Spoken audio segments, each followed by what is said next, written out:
So this is our second webinar series, and today we have with us Dr. Robyn Houlden, who is our Division Chair in Endocrinology here at Queen's University in the Faculty of Health Sciences. And she's been a leader in eConsult since we started the pilot here, actually, which was several years ago, and has continued to be, I would say, a revolutionary in this field of digital health, using eConsults and then working with us most recently on a pilot of converting eConsults or e-referrals to eConsults or referrals to eConsults. So she has lots of wisdom and experience to share with us this morning. So maybe I'll pass it over to you, Dr. Houlden.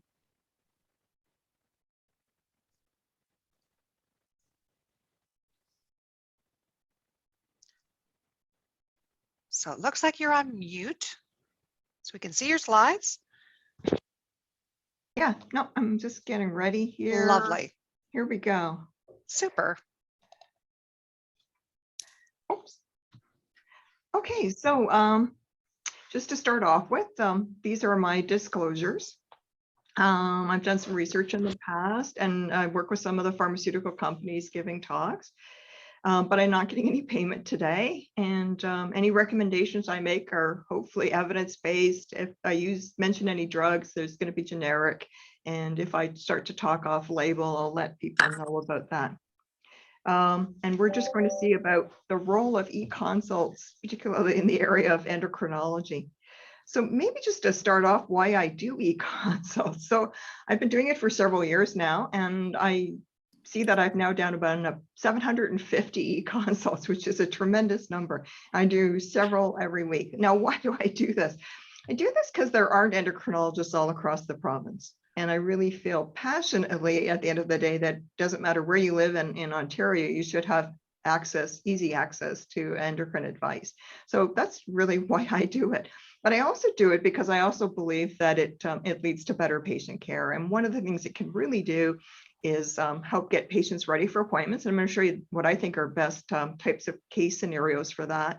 And I think it can avoid some referrals too. So it really helps with wait times. Rather than waiting a year to see an endocrinologist, it's a way of giving out advice a lot faster. I also find it a really powerful teaching tool. And I use it a lot with my my residents in endocrinology. And often at the end of the clinic, I'll bring up the consults and I'll say, how would you answer these? So it's a really wonderful teaching tool in an academic center. It's also challenging me all the time. I think my knowledge base is just really increased dramatically. So I enjoy that too. And it also gives me a feel for, and I think Heidi, you're the one who needs to mute. It really gives me a feel for what the needs are in the area and what people are really needing to learn. And I was mentioning before we even got on this call here that I'm starting to analyze all the e-consults I've done. I'm looking for themes, and I think it's going to be a very powerful a tool to assess the learning needs of primary care in the field of endocrinology. And it often doesn't match the sorts of programs that maybe industry are putting on. So what's not suited for an endocrine e-consult? With these sorts of cases, you just need to get these patients off to the emerge. You don't need to call an endocrinologist. They just need to get to the emerge as fast as they can. So if you have someone in your office and you think they're in diabetic ketoacidosis, or the hyperosmolar hyperglycemic state, off to the emerge. If you've got someone with new onset of adrenal insufficiency, a new Addison's, off to the emerge, and someone with severe hypercalcemia, particularly if they're symptomatic for it, they need to get off to the emerge. And then these ones also, I think, aren't really well suited for e-consults. These are the types of patients that need to be seen urgently, not in the emerge necessarily, but they need to be seen, I think, sometimes within just a couple of days and definitely within a week. So your newly diagnosed type 1s, I think the best thing to do with that is to pick up the phone and in our area, call the Kingston General Hospital, ask the operator for the endocrinologist on call. You'll get put through the endo on call, and we'll try and see that patient typically within 24 hours, hopefully even within the same day. And we'll get our diabetes team activated to see that type of patient. Same thing with someone with hypercalcemia. We may be able to give you some emergent advice over the phone, and we're going to try and see that patient really quickly. Hypocalcemia, really high triglycerides because of that risk of pancreatitis. Someone who's really severely hyperthyroid, maybe got symptoms of heart failure, severe tachycardia, very symptomatic, pick up the phone, call us, we'll give you the advice, we'll arrange to see that patient really quickly. And the same thing with a pituitary tumor, maybe an MRI showing it, there's evidence it's pressing on the optic chiasm. We want to see those patients really quickly, and we'll commit to do that. And the best thing is to call to make sure that nothing goes wrong with that referral. These sorts of cases, though, I think are really well suited. They need to be seen by endocrinology, but you can do a lot while they're waiting to see the endocrinologist. And if you contact us through eConsult and put the referral through at the same time, we can give you advice on how to get that patient really ready for the appointment. So with hyperthyroidism, we may be advising on blood work, like measuring the antibodies that we often see with Graves' disease. It might be doing a thyroid scan, uptake test. We'll be guiding you about beta blockers, when it's the right time to start antithyroid medication, so that when that patient gets in to see the endocrinologist, and we'll try and see these ones quickly, but they're really much further along. They're not starting from square one. Severe hypothyroidism, the same thing. The pit tumors, we can give you advice on the blood work that we're going to need to know what type of a tumor this is. We might advise you about whether they need an MRI if it was found on CT scan. Diabetes, boy, you can do a lot while they're waiting to see an endocrinologist. So we can give you advice about individual drugs. If you're worried about contraindications, I get a lot of eConsults where people are saying, is this GLP-1 receptor agonist safe in someone that's had a history of pancreatitis? Those sorts of questions. Or what do I do with this patient approaching stage 4 end-stage renal disease? Which drugs are safe? And then if you've never prescribed a class before, we can walk you through about the starting dosages, how to adjust, what sort of side effects. And often we have the capability of attaching files to your eConsult. So we'll have maybe a handout we give our patients that we're able to throw on, educating them about common side effects and how to work through them. Hypercalcemia, a lot of those, if they're found incidentally, are going to end up being primary hyperparathyroidism. And boy, you can do a great workup before they see the endocrinologist. And we'll give you advice about the right blood work we need, the urine collections we need. We might advise you bone densities are going to help, parathyroid scan, ultrasound of the neck. If that's all done, it can be done within a month. They see the endocrinologist, they're ready to go. We've got the material we need. We can refer them off, if they're good surgical candidates, right away to a surgeon. Osteoporosis, I would think that's one of the top topics I get. And people are wondering about how to interpret changes in bone density tests. They're wondering about drug holidays. They're wondering about first-line drugs, when they should be seen for consideration of third, fourth-line drugs.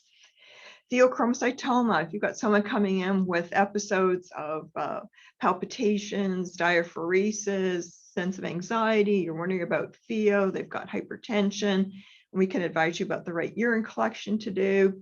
Cushing syndrome, a lot of people and we'll send eConsults about patients coming in. They talk about how they're gaining weight unexpectedly. They've got striae. They're suspicious about Cushing's. We can tell you how to do the dexamethasone test, how to interpret it, how to get that patient, once again, ready to see an endocrinologist, and then what to do with an abnormal thyroid biopsy, how to interpret it. So those patients should probably still be seen. But as I say, you put your eConsult in, we'll give you the advice so that you've got a lot of the investigations done and ready. And when they meet us, they're really so much further ahead. And we put here in Kingston, we actually have a central referral for endocrine consults. They come into the division office. We ask that you not specify an endocrinologist or email off to an individual endocrinologist's office. We like to get them centrally, and then we'll distribute them based on people's clinical interest. We have some endos that like to specialize in thyroid, pituitary, diabetes and pregnancy. And we're also always looking at individuals' wait times and trying to get your patient matched to the endocrinologist with that interest and with the shortest wait time. So if you send them centrally, don't specify an endocrinologist. That's how we like to do it locally. And then there are some patients, though, that I think are really well suited for eConsults and may not end up ever needing to be seen. And I think some of the most popular ones I get are thyroid nodules and how to follow them. When is a fine needle aspiration biopsy indicated? When can I stop follow-up? Those are good questions. Male hypogonadism, believe it or not, that's probably one of the top topics too. So you have men coming in, giving symptoms of androgen deficiency. You're wondering about how to screen. You're wondering about how to differentiate between the different types of hypogonadism. You're wondering about how to dose testosterone replacement. You're wondering about the monitoring you need to do on testosterone. So those are great questions. As I say, osteoporosis is also, those are kind of my top three, I think. Lots of questions about drug holidays, how long the holiday should be, when to switch to another agent. When do you give up on your first line bisphosphonate therapy? Polycystic ovarian syndrome, hirsutism, great one too. We can give advice about the workup of that and different treatment options for some of the symptoms associated with that. Dyslipidemia, yeah, lots of questions. Sometimes, you know, statin intolerant patients, hints about how to manage that. Triglycerides. I think I get a lot of triglyceride questions, not for extreme hypertriglyceridemia. Those ones I like to see, but just sort of up a little bit. What can I offer? Are there roles for fibrates, omega-3 fatty acids? I can give you really practical advice about preparations I like of omega-3, fish oil capsules. I can tell you which ones don't have a fishy aftertaste. A lot of people will get funny thyroid tests and they're wondering about how to interpret it. They order them and they're going, what do I do with this now? We can give you some of the things that might interfere with thyroid function tests. Always in doubt, thyroid is always good to repeat those tests. Obesity, we have some new obesity drugs. I think the big one that we're going to see in the next couple of months is semaglutide is now approved for weight reduction alone outside of diabetes. We'll see that drug being marketed shortly. And we can give you some advice about how to dose it and what sort of side effects patients are likely to see and what type of weight loss you should anticipate. So that will be good. Drug management, I think, is often underutilized in management of obesity. So some guidance there can be really helpful. Anabolic steroid use, remarkably high. And these are good eConsults as well. In fact, keep your index of suspicion high that certainly in your younger men, there may be some more anabolic steroid use happening than you're suspecting. Some studies have suggested up to 4% of young men have used anabolic steroids at some point in your life. And it's often difficult to advise them about the safety of that and about coming off of it and how to weather through coming off of it. That's a great eConsult as well. And then we're more than happy to answer questions about transgender care. And all sorts of very interesting questions always about related to transgender care that I haven't thought about, but I actually enjoy the challenge of trying to work them through and give people the best advice I can give them based on my review of the literature and experience. Okay, so just to show you some of the tools I might hand out, I said that thyroid nodules are really common and questions.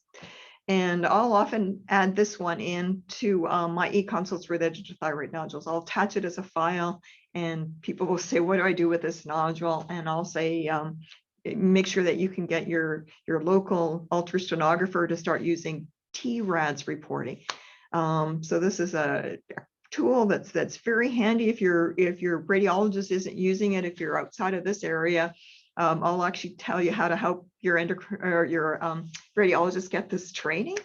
But it's just a way of scoring thyroid nodules, and they look at things like the composition, the echogenicity, the shape, the margins, whether there are areas of calcification, and then they add these things together and they come up with the risk of they think the malignancy should be. So TRADS 5 nodules are very suspicious for cancer. TRAD 1 is probably going to end up being benign. And then I've taken what was published with these guidelines and added some other ones in, and I've added in like the appropriate follow-up and when you would biopsy So that's one of the tools I love to add to my eConsults related to thyroid nodules. Here in Kingston, you can get an FNA biopsy through interventional radiology, and you can get it through endocrinology. We have endocrinologists that are doing biopsies. I think right now, probably though, the fastest route is interventional radiology. But those are our two options. But this is one tool I love to add to my eConsults for thyroid nodules. And then, as I say, a lot of male hypogonad questions, a lot of questions about how to screen, how to interpret the test, how to determine primary, secondary, and then a lot of questions once you put people on testosterone about the appropriate monitoring. So here again, here's a really common little slide that I often embed in my eConsults, just telling you how often you should be monitoring response to therapy, the baseline studies you should be doing, when it's time to stop if the hematocrit goes up, when you can restart. So I try and make my eConsults as practical as I can. And then, as I say, another big area is osteoporosis. And a lot of times you're sending me a whole bunch of bone density studies. It takes me a while to get through them all, but I'm happy to do that, looking for trends. A big thing with bisphosphonates and as right now is the drug holiday, and it's to reduce the risk of atypical fractures of the femur. And so, but people are going, well, when can I do it? And so I try and make this as practical as I can. Now, if you go looking for this in guidelines, they are really messy. It's hard to get good, simple, clear guidance. So I've gone through guidelines all over the world, trying to put it into what I consider are really practical, particularly for Canada. Some countries, they have bone turnover markers. Those are not readily available in Canada. So I've tried to make this sort of advice I hand out as practical and as suited to care in Canada as I can. And so typically your drug holiday after 5 years with the lidernate, residronate, the two really commonly used bisphosphonates. I think that zoledronic acid is underutilized, so I often will tell people how easy it is to prescribe zoledronic acid, how to set up the infusion. It's much more simpler than you might imagine. And then I give some really practical advice about how long to do your drug holiday for and how often you should be doing your bone mineral density. But these are some of like the really common ones that as I say, patients don't necessarily need to be seen that make wonderful eConsults. And so this brings me up to the end. I think I've given you a feel for, I think that endocrinology has a really wonderful place for eConsults. A lot of our sort of assessments don't always require hands-on and are often interpreting laboratory results. So it's a really well-suited field and drug use too. So put them through. And then I put a little quote there. There's no such thing as a stupid question. I haven't seen a single stupid eConsult ever. They're always very interesting, always very challenging, always an interesting twist people have added about that patient that would makes it a little bit more challenging to give the advice. But I really am enjoying it. And that brings me up to the end. And Danielle, you said the last few minutes we could leave open for questions. Lovely. So maybe we'll just put up the full screen of participants so we can see who might have questions. So if you have questions, please feel free to either put up your hand or use the chat feature as we welcome the opportunity to answer your questions when we have Dr. Houlden with us this morning. So thanks for that great few slides. So it sounds like you're basically using eConsult in a couple of different ways. One is to either answer questions and or prepare patients that you still need to be seen, but make sure when they come in for the visit, they've got the appropriate workup so that you're able to have an effective first visit with them when they arrive in your office. And it's 100% right. And that's such a tremendous value to eConsults.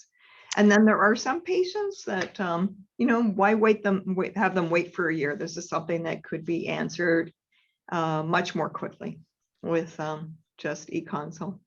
So in relation to response times, when can people expect to get a response if they're sending an eConsult? So generally the rule is that you have to answer within 5 days. I typically don't like to get out to the 5-day mark. I'm embarrassed if I get out to there. So typically 2 to 3 days. Okay. It really can be very, very quick. Every once in a while, people will pick the wrong specialty, but when we get the eConsult, we'll say, no, this is better suited to this specialty and refer it to them. And then just to remember, in endocrinology, there is a pediatric endocrinology source of referrals for those under 18, and then there's an adult one. So every once in a while, people are putting through pediatric questions, and I'm just saying, no, this is better directed towards a pediatric endocrinologist. But there's a local one, and then there's also a provincial pediatric endocrine group ready to answer those questions. Great. So for those participants on the call, please let us know if you have a question, either in the chat, or you're welcome to put up your hand, and we'd love to hear from you. So maybe while we wait, I can ask about attachments. So when people are sending in an eConsult, what kind of attachments are you usually seeing with those requests? Yeah, sure. People are sending in lab results in our field. People are sending in previous bone density studies. They're sending in ultrasound reports. I actually like to see the original, rather than typing all that information in. I'd love to see the original radiology report, for example, or pathology report or lab results. It's really, really helpful. And I must admit that when I'm doing it on a provincial basis, I'm often struck by huge differences in quality of reports across the province. Yeah, so as I say, sometimes I'm saying, maybe we could get your radiologist to start doing this TRADS reporting with a thyroid analysis. But the more information they add, the better. But sometimes it's a very, very quick question, and they can do it in three lines. Just had pancreatitis last year. Can I use this drug? Right. And we've heard from some other specialties about sometimes there's a back and forth with the eConsult. So you might get an eConsult. There might not be attachments, or there might be attachments, but you might want additional information. So there is a back and forth exchange through eConsult. Have you found that in your case? Yeah, for sure. Sometimes people are not.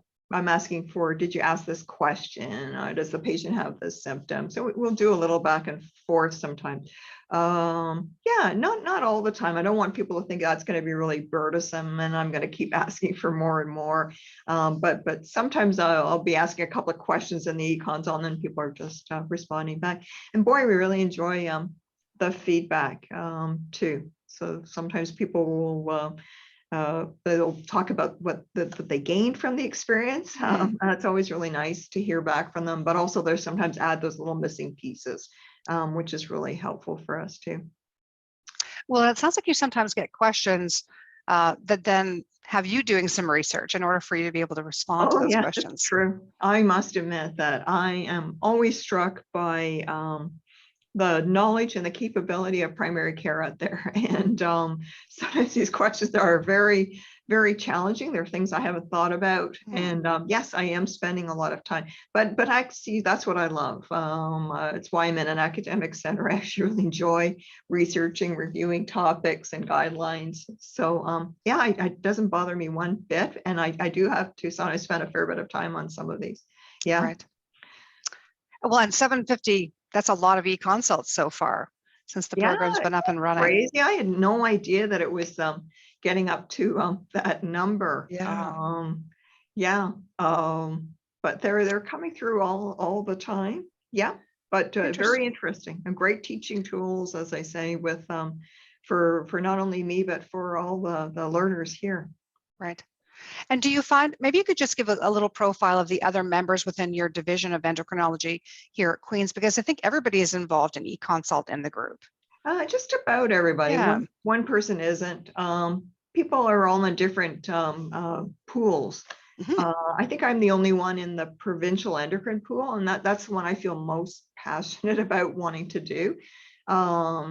Some of them are just taking referrals from the local area, and some of them are in very specific pools. For example, there is a diabetes pool that you can request. It could come through just general endocrine, or you could put it through the specified provincial diabetes pool. But sure, and you can ask for a specific individual as well. If they, for example, sometimes people will say, hey, you saw this patient 10 years ago. I have a question now about their care, and they'll specify directly for me. So that works out fine too. Yeah.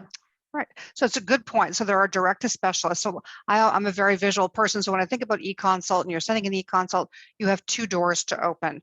You can go to the direct to specialist, which I know I want to reach out to Dr. Houlden for my question, or I can open the other door, which is saying I need an endocrinologist, but I don't have anybody in mind.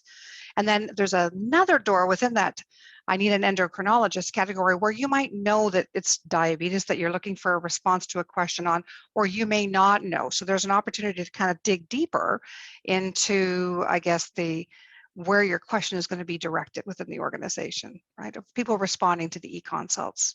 That's right. Yeah. Lovely. So any questions for Dr. Houlden? Lots of experience here. Been with the eConsult since the beginning. Yeah, otherwise, if we're all done for the day, we're happy to add 3 minutes back into people's lives. So this was fabulous. Wealth of experience shared with us this morning that I think would be very useful. So we really appreciate your participation in this session this morning, Dr. Houlden. So thanks very much. Thanks very much. And everyone can get out there to their driveways. Yes, lots of, unfortunately, it's February here today and there's still lots of snow on the ground. So you'll just see on the slide that we've got presented as we finish up today is just the remaining sessions that we have upcoming. So next up at the end of February, on the 25th of February, we have our next session with Dr. Kathy McClelland, who will be talking to us about cardiology and eConsults. So I hope you're able to join us for the remaining series. Thanks everyone for being here this morning. And thank you, Dr. Houlden.